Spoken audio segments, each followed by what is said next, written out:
Bonjour, je suis Sanela Mange-Gafik, formatrice au lycée Simone Veil et j'interviens notamment en diplôme d'État de conseiller en économie sociale et familiale. Bonjour, je suis Fabienne Delorme, je suis la responsable de la formation diplôme d'État de conseiller économie sociale familiale au lycée Simone Veil à Dijon. Oui, bonjour. Donc, je suis Jonas Mundanga, enseignant professeur de biotechnologie santé environnement. Alors, je m'appelle Rachel Paul, je suis enseignante dans la formation de travail social depuis plus de 20 ans. Alors, j'ai découvert cette formation quand j'étais moi travailleur social, puisque avant d'être enseignante, j'ai été éducatrice spécialisée pendant de nombreuses années. Alors, en fait, j'ai passé un concours d'enseignement. Vous savez, dans l'enseignement, on doit passer un concours qu'on appelle le CAPET. Le CAPET, c'est un certificat d'aptitude à l'enseignement technologique ou technique. Donc, un CAPET de biotechnologie santé environnement a différents champs de discipline d'enseignement. Et donc, j'ai naturellement été affecté dans un des champs de ma formation, donc dans le social. Alors, en ce qui concerne mon intervention en diplôme d'État, ça s'est fait par le pur hasard, puisque ma formation initiale, je suis juriste en droit international des affaires, donc j'ai fait du droit. Une fois que j'avais décidé de devenir enseignante, j'ai eu la chance d'intervenir dans le domaine de la santé et du social. Je suis moi-même travailleur social puisque je suis conseillère ESF, mais j'ai choisi l'enseignement comme second choix au départ. Mais en même temps, je me trouve plutôt à ma place dans l'enseignement, donc j'ai voulu y rester et par conséquent, j'ai passé le concours. Alors, pour suivre cette formation, ça me paraît important d'abord parce que sur le terrain, ça rend les travailleurs plus complets et plus à même d'aborder l'accompagnement de manière plus complète. C'est-à-dire qu'un étudiant qui a un BTS va être plutôt un technicien. Et en général, quand on est avec un étudiant qui a un BTS, les postes qui lui sont proposés, quand il y a des postes, parce que outre le contexte économique, c'est quand même compliqué de trouver un poste en n'ayant qu'un BTS, les étudiants vont se retrouver cantonnés plutôt dans un secteur ou dans l'autre, c'est-à-dire être plutôt dans le secteur de l'accompagnement budgétaire ou plutôt, je ne sais pas, sur le secteur de l'économie d'énergie, donc des postes plutôt spécifiques. Et le fait de poursuivre en troisième année, d'abord va permettre à l'étudiant d'avoir un regard plus complet sur la nécessité d'accompagner les individus qui vont être accompagnés.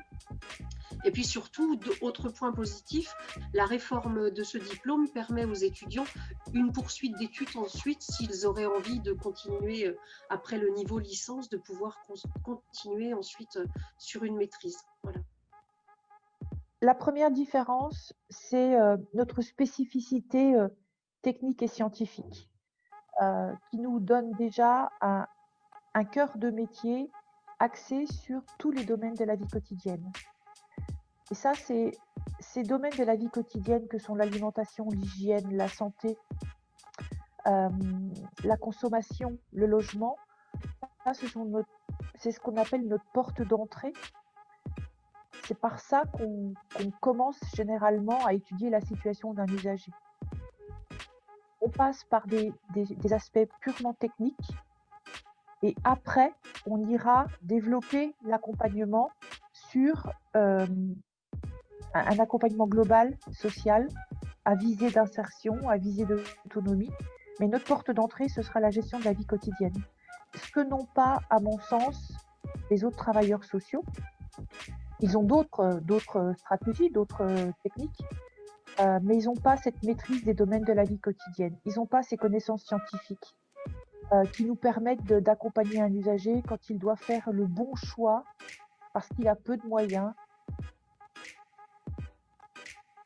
Un bon aspirant doit avoir, dans le travail social, doit avoir cette capacité à s'adapter à toutes les situations, la capacité à à emmagasiner un certain nombre de dispositifs, la capacité à l'écoute, hein, et finalement, ça prépare au travail social, quoi. Ce sont les qualités d'un futur travailleur social, c'est-à-dire être dans l'empathie, dans l'écoute et dans le travail, parce qu'être aussi dans une dynamique de relation partenariale, hein, sachant qu'un travailleur social ne travaille pas tout seul, hein, il est vraiment au cœur d'un réseau de partenaires.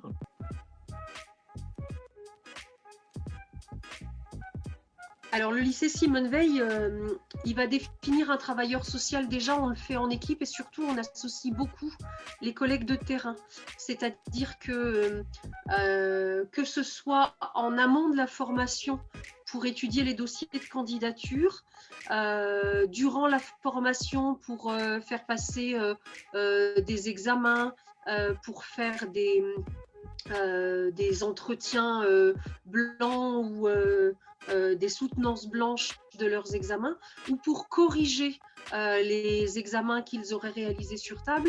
On associe beaucoup de travailleurs sociaux déjà en poste avec un diplôme de CESF pour qu'ils puissent être à même de mesurer les compétences de travailleurs sociaux des étudiants qui vont sortir de formation. La préparation se fait par un accompagnement personnalisé, individualisé, parce que nous avons une petite promo, 17, 18, 19 étudiants maximum pour l'année. Donc, nous pouvons vraiment individualiser l'accompagnement.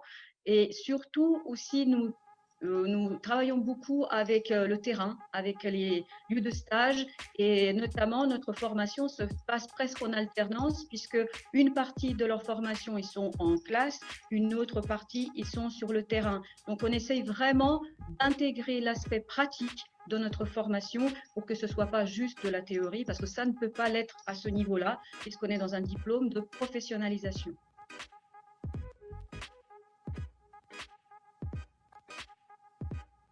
Hein, c'est vraiment la persévérance, c'est être capable d'être autonome, hein, d'être dans la prise d'initiative, et surtout, il y a beaucoup d'activités qui se font en autonomie, et être aussi capable de travailler en équipe, hein, parce qu'il y a pas mal d'actions professionnelles, d'actions de travaux pratiques qui se font en binôme ou en trinôme. Voilà.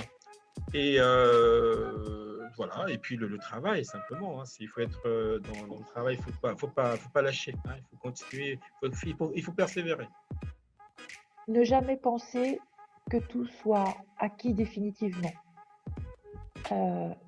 Et ne jamais penser que la formation, elle est terminée.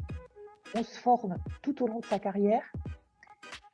Si on accepte de rester un peu ouvert et d'être un peu ouvert d'esprit et curieux intellectuellement. Ça, c'est absolument nécessaire. Aller chercher l'information. Qu'on ne sache pas répondre tout de suite, on peut l'entendre. Par contre, on se doit d'aller chercher l'information.